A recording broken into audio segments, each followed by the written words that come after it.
Hey, how's it going on? Mike the Caveman Q again, Paleo Problem Long Island, MikeTheCaveman.com. And we have our let's try that again.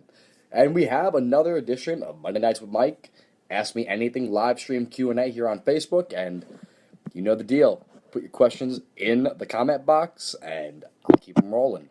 So let's get those questions started up, and let's see.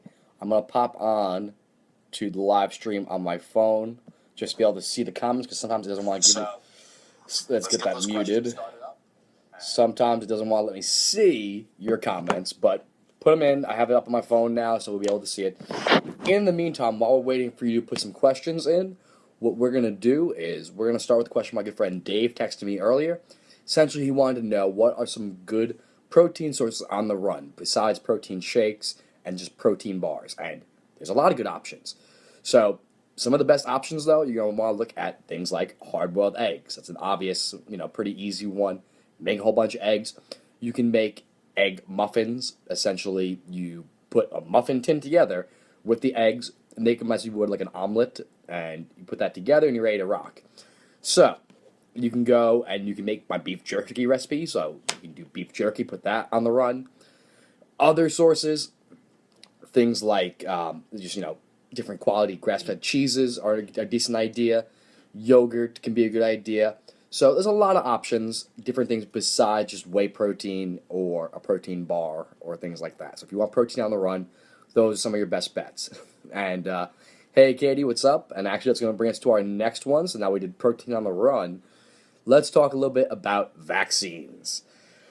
Oh boy, fun one. So, regarding vaccines, I've already done a video on that one, and if you haven't seen it, I've got to bust out one of my infamous tinfoil hat theories.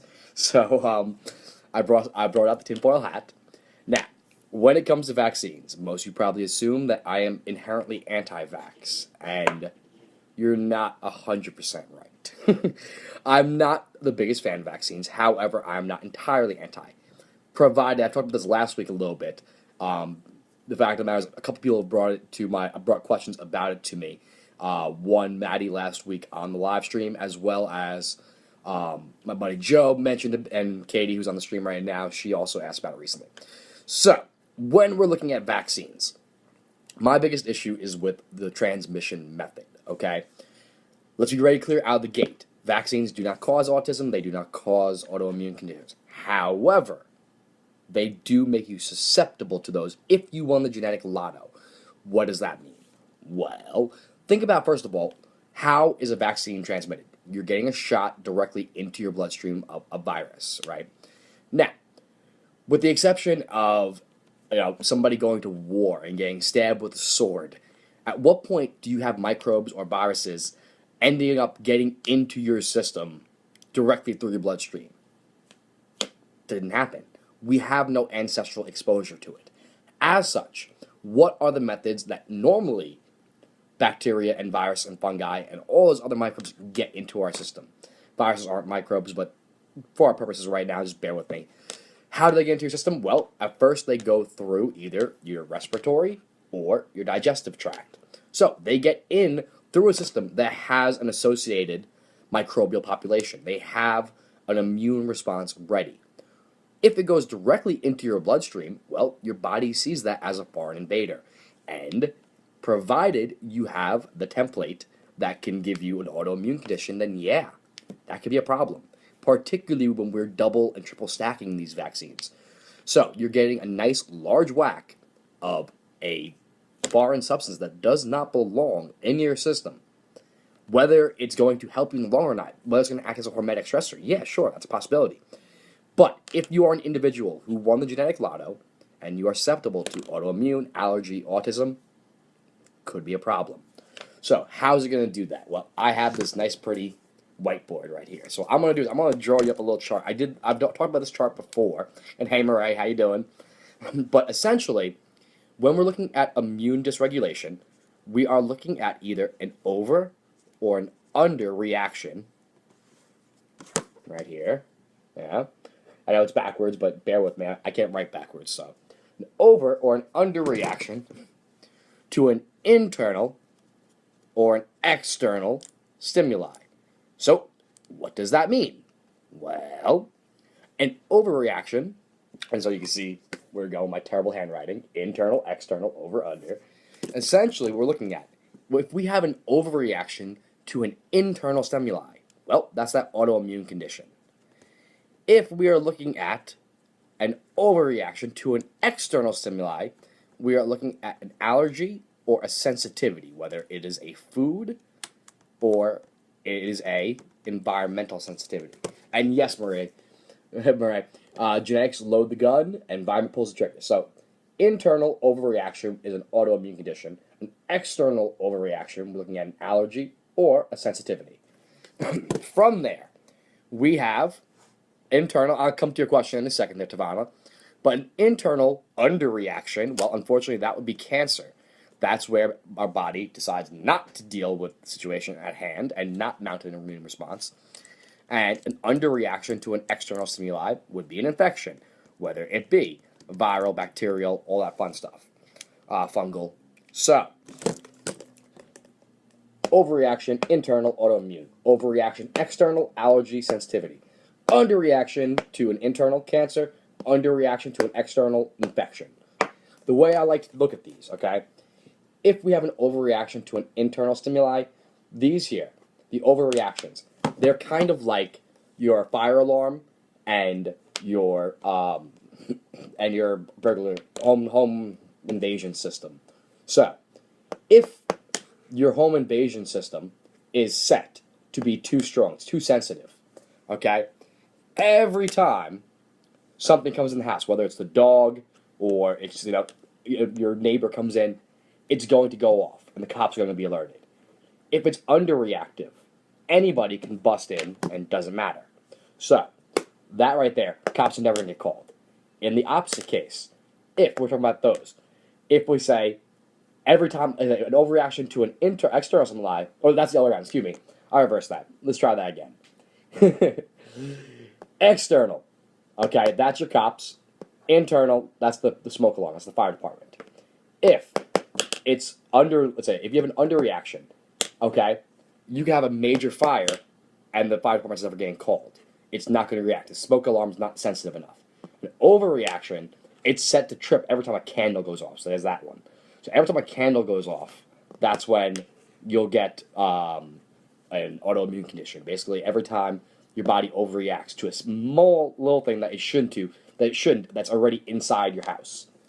Versus this side, the cops, that's your burglar system. So, if it's under reaction, essentially, same thing. That's where the infection comes in. Any robber can come into your house and break in and take whatever he wants. Doesn't matter. Your immune system's not triggering properly, so you get an infection. An overreaction, okay, would be every time the dog comes in, every time the neighbor comes in, you get a reaction. So your allergy, your sensitivities. So, essentially, immune dysregulation, we're looking at a situation where our body is mounting a response it should not have. Either it's too strong or it's not strong enough, and it's happening to something inside or outside our system. So, in the case of those autoimmune conditions, what we're looking at is an abnormal transmission of a virus. It's getting into our system somewhere where it shouldn't be. So, the immune system, the immune cells, the white blood cells in your blood are like, how did this get here? This doesn't belong here. And in the process, if it mounts antibodies that end up looking similar, they conform to the same shape as things in your body might misrecognize that tissue, your own tissue. So an autoimmune, you start to mount an immune response on yourself. So, it's not that, like Murray said, the genetics loads the gun, the environment pulls the trigger. It's not that it caused it, but it did inspire it. So it's not going to outright, if you don't have the underlying genetic template to have an autoimmune condition, a vaccine is not going to cause it. However, if you do have that template, it can be the precipitating event, particularly when you put them all together on one shot, which is why last week we were talking with Maddie about delayed scheduling. Yeah, I like that. And we talked about before about the normal transmission method of microbes and viruses is going through your normal, your gulf tissue, your gut-associated lymphoid tissue, or your respiratory tract. So, if we were to, at some point in the future, I know that they are working on this, get a vaccine into a spore form, then yeah, I'd probably be behind vaccines. I think that they have amazing benefit then, because they're not going to come out until they get to your large intestine, to your colon, and they are in gut-associated lymphoid tissue. They're inside of an area where you can mount a proper immune response. Then it goes into your system, your body sees it, knows what to do with it, clears it out. But whatever. That's the really long and the short of my thoughts on vaccines and immune dysregulation. So Devon's question, would you say then that someone who already has an autoimmune condition should opt out of further vaccinations? Probably wouldn't be the worst idea. Again, not going to make medical advice, but I think that would be a prudent idea to consider. Let's leave it at that. Any other questions we got going here, guys? Whoever we have left here, do we have some questions? So we talked so far about protein on the run. We talked protein to eat with you when you're running around, not protein that gives you the runs. That'd be bad protein. Don't do that. Versus, then we then talked about autism and immune dysregulation. Went pretty deep into that. Hopefully that made sense. And if it didn't, you let me know. Otherwise, let's get some more questions rolling. Let's keep it moving. And I see Michael joined at some point. How you doing, Michael? I don't know if you're still around, but hey, I was in the middle of my rant, I guess, when you popped on. Come on, guys. I'm not a fan of crickets. Let's go. Here we go. So, are there any vaccines you agree with more than versus the ones you are totally against? Again, I don't like to get into the neighborhood of making medical advice.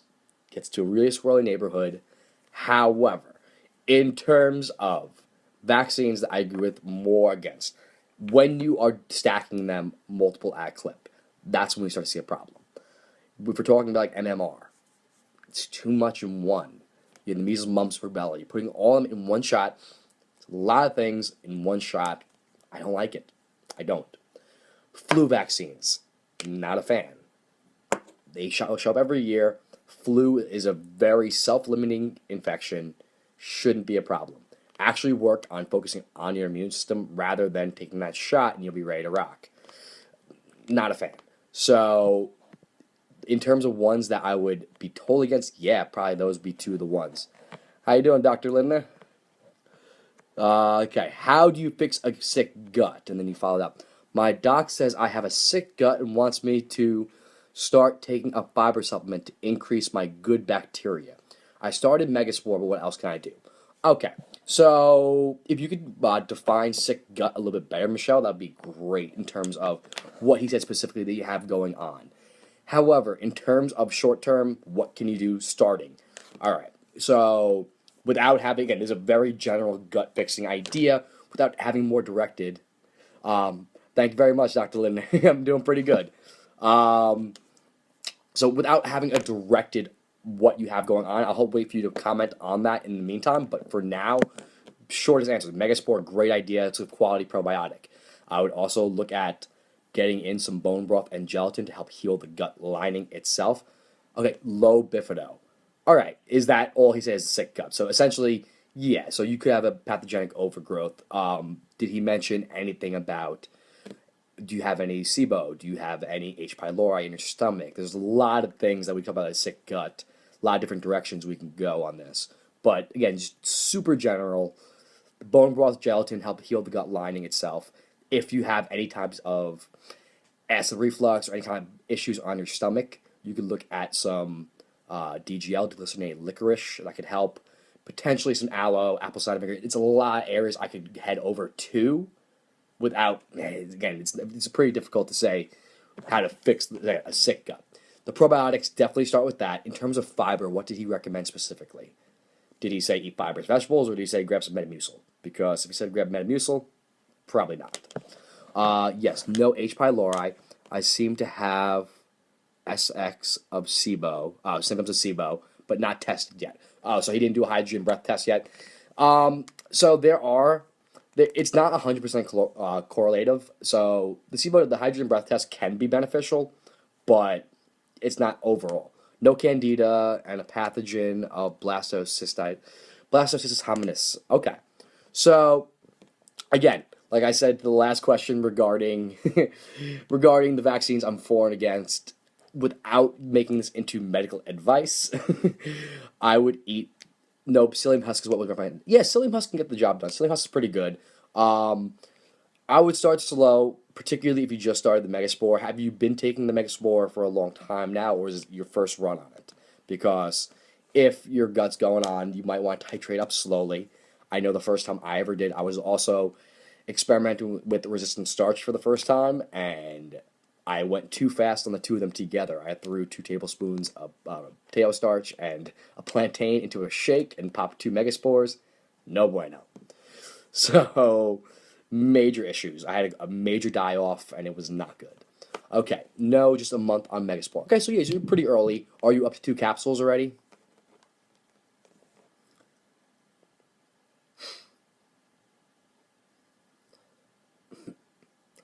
Other things to consider in the meantime, though, while I'm waiting for your answer, but you actually are pretty responsive. I was on a keto diet and didn't get a fiber from the vegetables. Yes. Okay, so you're up to 2 capsules. Excellent. So you're on a keto. You started to introduce. What other kind of carbohydrates are we introducing so far, besides psyllium husk now? I'm assuming some non-starchy vegetables and things like that. I probably would stay away from most fruits, mostly because if you have issues with FODMAPs, have you looked into low FODMAP at all? Um, it's a possibility. I would probably stay away from strong host. Listen to him in terms of building up a strong host. Absolutely. Thank you very much, Dr. Linder. That's a very, very smart guy right there. So, spinach, zucchini, lettuce. Okay, so that's where you're at right now. Currently doing low FODMAP. Excellent. So yeah, so it sounds like honestly you were on the right track. Megaspore is a great idea. The low FODMAP is a great idea. I'm assuming you went the keto to try and starve out the pathogenic bacteria, versus the problem is that a lot of people though, particularly depending on age, when you start to get a little bit older, we tend to see a little bit of issues. You need a little bit slightly more carbohydrates there. Um, it's a swirly neighborhood, but essentially I've seen people do pretty well with the low FODMAP. In terms of adding that yeah, yes on keto question. Yeah. So you want that to starve out the pathogenics. You need a little bit more. Psyllium husk probably a good place to start. See how you do. Again, start slow, titrate up, see how your body reacts. Should be able to help feed it. Too much starch gives you bubbles and gas. Okay. So are we talking just cooked starch and not resistant starch? Because cooking and cooling it is going to feed the bacteria more so than it's going to feed your. It's going to feed your bacteria more than it's going to feed you. Your body is not going to digest it. I actually have an article over on Rebel Health. I'm pretty sure it came over from Rebel Health. Obviously, you have Megaspore, so yes, you came up from Rebel Health. So, in that case, I have the article over there. You can take a look at that. You may or may not be ready for resistant starch, depending on how far along your gut is right now. I would consider, again, I would be talking to your doctor on this, but I would consider some herbal antimicrobials, things potentially like grapefruit seed extract, maybe some echinacea, some golden seal perhaps. Those could help a little bit in terms of if you do have you had the SIBO symptoms. Again, they're pretty mild overall in terms of what they're going to do. They're not going to completely trash the rest of your bacteria. Good place to look at. Definitely keep with the Megaspore. Potentially introduce that fiber there, and yeah, you again just give it time. You got to factor in how long did it take your gut to get crashed, and then that's the thing. Dr. Linder, you're still on. Oh, that's how you found me. We'll look at that article. Look, you found me through Rebel Health. Yeah, awesome. Max amount of Megasport per day. I'd keep it pretty confident to that 2 a day. You don't necessarily need to go too much crazier than that. Dr. Linder, if you're still on, we were talking vaccines before. I know you have some pretty strong opinions on that. If you want to interject some stuff, I'm sure that everybody who's on can benefit greatly. Those of you who don't know, he was actually one of my professors at one point. Brilliant guy and awesome stuff too. Hey, Lee, what's up? In the meantime, while we're seeing that there, Michelle, hopefully that helped you out a little bit. If not, let me know. Oh, awesome. Thank you so much. Cool. Um, Other thing, I would look into Fibrenza possibly. Michael and Joe have a lot of good information on that as well. It could potentially help. You might not need it depending on where you're at, but it could be beneficial. So far we talked again protein on the go. We've talked autism vaccines and vaccines in particular. Briefly mentioned autoimmune conditions, autism, and allergies, and immune dysregulation. How we get to that point, over and under reactions, and basically how it's going to go. We talked a whole bunch with Michelle right now about fixing your gut. Pretty general kind of recommendations. She provided some information and tried to direct it as best we could. What about the Bifido? So, the reason why Megaspore works, besides the fact the transmission method, and we talked about that too with the vaccines, but essentially what's happening is it's not actually colonizing. It's not taking over the bacteria that are in your gut. What it's doing, one, it's competitively crowding out the pathogenic bacteria, and two, it's actually producing a little bit of antibiotic to kill the pathogenic bacteria. Bacitracin, one of the those antibiotics you'll put onto your skin, right? It comes from Bacillus spores. It's Bacillus subtilis, I believe, is the one that actually produces it, or is it Bacillus licheniformis? It's one of the two that are in Megaspore. It's either Bacillus subtilis or Bacillus licheniformis, and either way, it produces bacitracin essentially. It produces an antibiotic that can take out the pathogenic ones. In the process, it allows the lactobacillus and the bifidobacterium to flourish. So that's the idea. It competitively inhibits and crowds out the pathogenic, the bad bacteria, and in the process, those good ones, the lactobacillus and the bifidobacterium, can come back. So it's not going to replace. So it's not that you're taking that. The problem with just supplementing bifido in and of itself, or even lacto, those are great, but you're going to need to take basically trillions or at least hundreds of billions of CFU in order to actually see an appreciable effect, because your stomach acid is generally going to kill it on the way in. Plus, those numbers that are listed on that label, on that probiotic label, unfortunately, most of those, between the heat and the time of travel, if those things weren't refrigerated for long, those were how much there were at time of manufacture. By the time it arrives into your gut and gets through that stomach acid and everything, you're going to get a small fraction of that. So in order to mount appreciable change, like right now in your system, there are trillions of cells, and they're roughly, again, the numbers always change, but roughly 10 times as many microbial cells. So we are looking at tens to hundreds of trillions of cells, in microbial cells in your body, even 100 billion. It's not going to have the biggest effect provided it gets through. However, again, going back to that Megaspore, it will help to crowd out and kill those pathogenic ones at the same time. So definitely stick with that. Keep it rolling. Patty, how you doing? If you got any more questions? We still have a couple minutes. I usually said like to keep this around half an hour. We are about 5 more minutes left, so we got time for a couple more questions.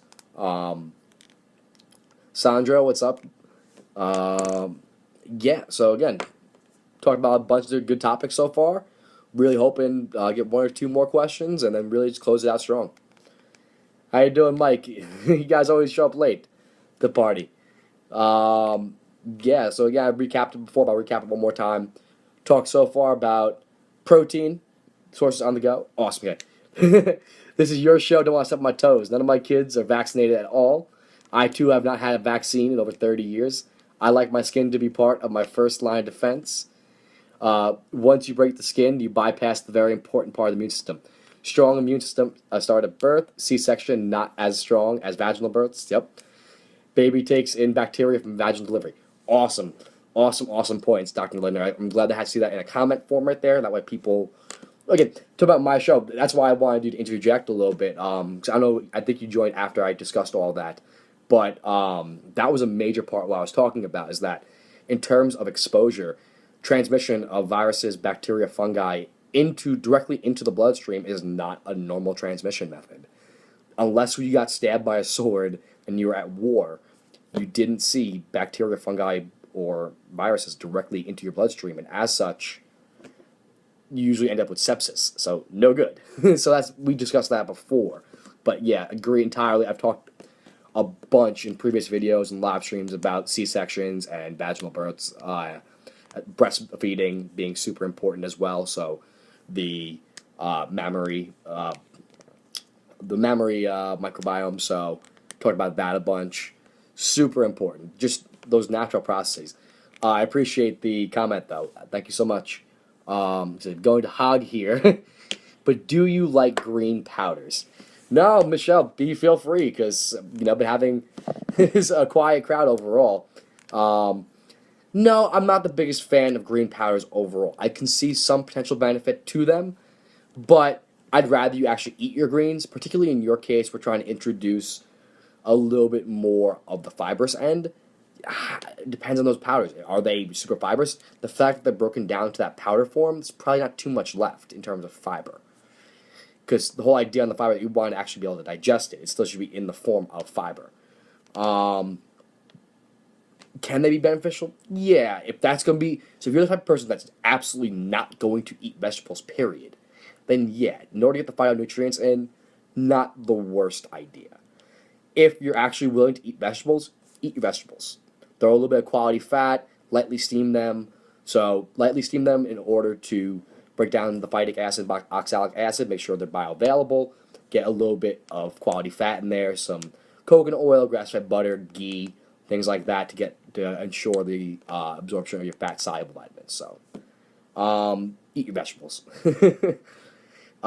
Is medium rare good or is well done better? Vice versa. I'm going as rare as possible. When I get my steaks, I want my cow mooing. Essentially, the long and the short on that one is when you cook meat, particularly red meat, and you char it to heck, what's going to happen is you're going to create a couple of things. AGEs, which are advanced glycation end products, HCAs, heterocyclic amines.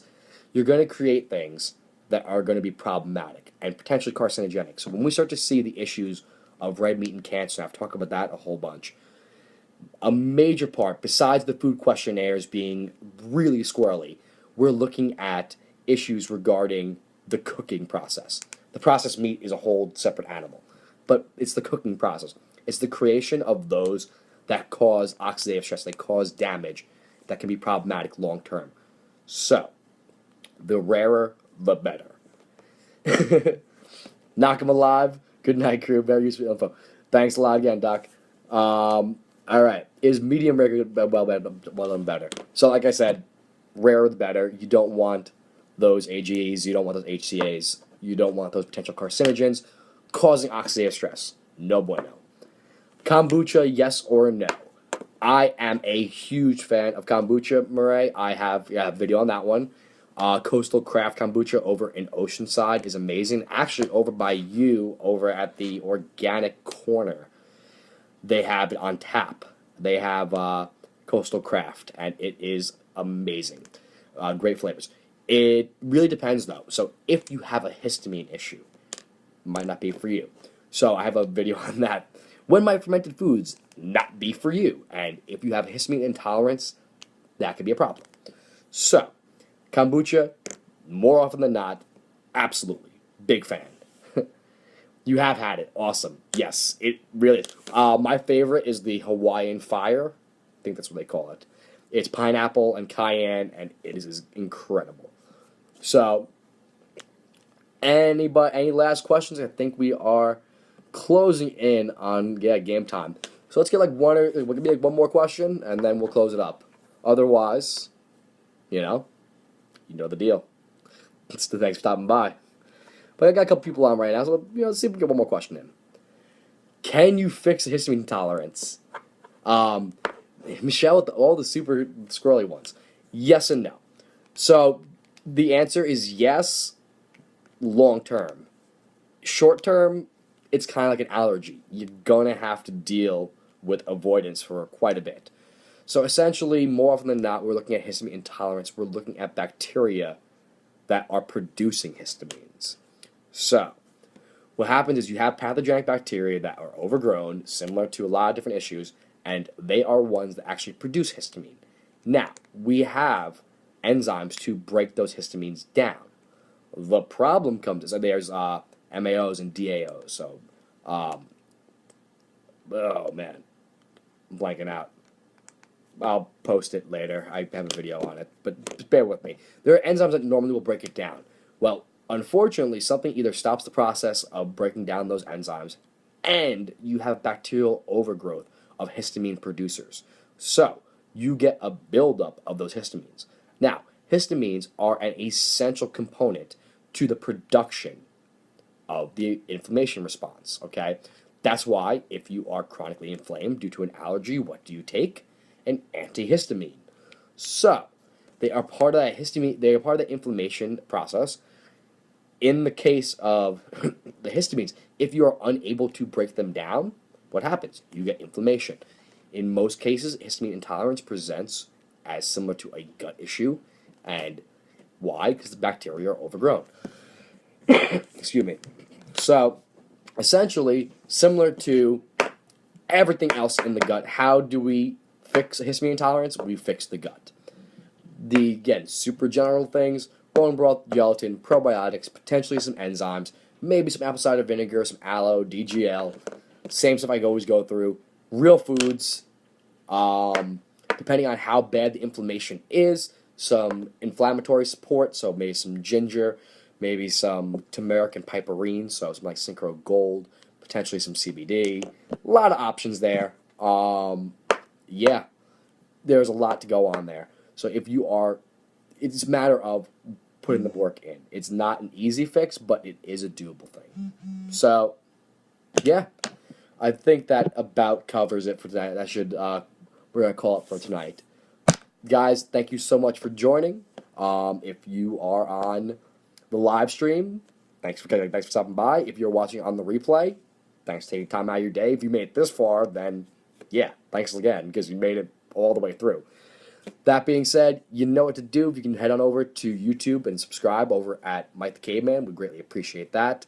Over on Instagram and Twitter, I'm also at Mike the Caveman. So of course, MikeTheCaveman.com. Over here on Paleo Problem Long Island, here on Facebook. If you give those likes and shares and all that fun stuff, truly appreciate it. Either way, I'll see you guys tomorrow.